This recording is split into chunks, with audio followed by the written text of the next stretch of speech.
আমার একটি প্রশ্ন, ইসলামের অলৌকিকত্ব কি? যেমন সং অব সলোমন 5 অধ্যায় 16 অনুচ্ছেদে আছে।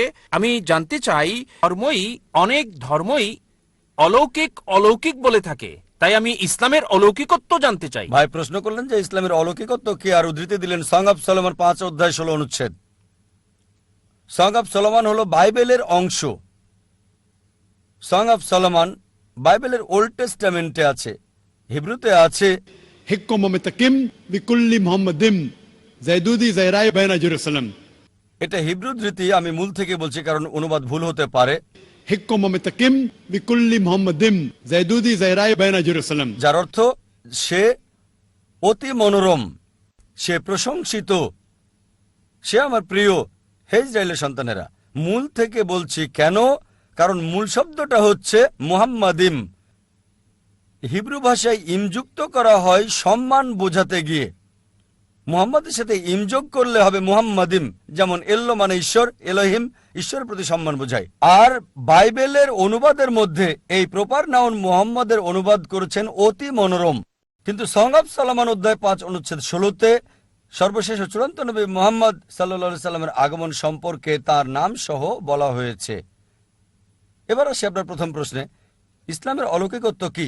ইসলামের অনেক অলৌকিকত্ব রয়েছে। যদি সহিহ হাদিস পড়েন, সেখানে 300-রও বেশি অলৌকিকত্বের কথা উল্লেখ আছে যেগুলো নবীজি করেছিলেন। তবে যে অলৌকিকত্ব নিয়ে গর্ব করি তা হচ্ছে পবিত্র কোরআন। এটা হচ্ছে ইসলামের অলৌকিকত্ব। অন্য সব অলৌকিকত্ব আমরা বিশ্বাস করি, যেমন মুসা আলাইহিস সালাম সমুদ্র 2 ভাগ করেছিলেন, যীশু খ্রিস্ট ভাই সাল্লাল্লাহু আলাইহি সাল্লাম মৃতকে জীবিত করতেন।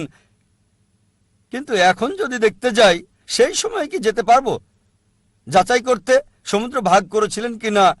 সেই সময় লোকজন মানত, আপনি মানবেন, আমি মানব। একই কথা অবিশ্বাসীদের ক্ষেত্রে অতীতে ফিরে যেতে পারবে না আর যাচাই করতে পারবে না মুসা আলাইহিস সালাম সমুদ্রকে 2 ভাগ করেছিলেন কিনা, যিশু মৃতকে জীবিত করেছিলেন কিনা, নবীজি মুহাম্মদ সাল্লাল্লাহু আলাইহি সাল্লাম চাঁদকে ভাগ করেছিলেন, কিন্তু সেই সময়ে যেতে পারবেন না।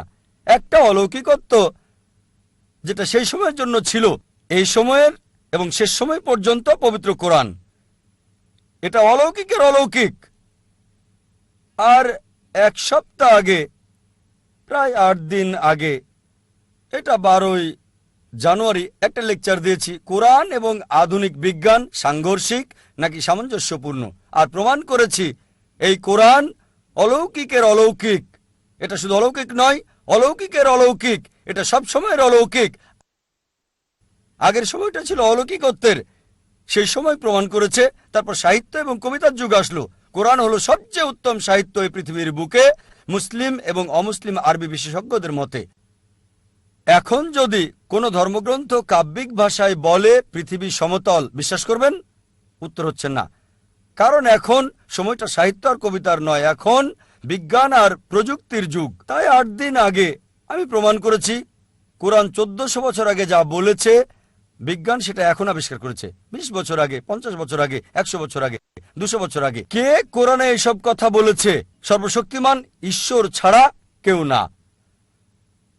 সবচেয়ে ভালো অলৌকিক, চূড়ান্ত অলৌকিক, অলৌকিকের অলৌকিক হচ্ছে পবিত্র কোরআন।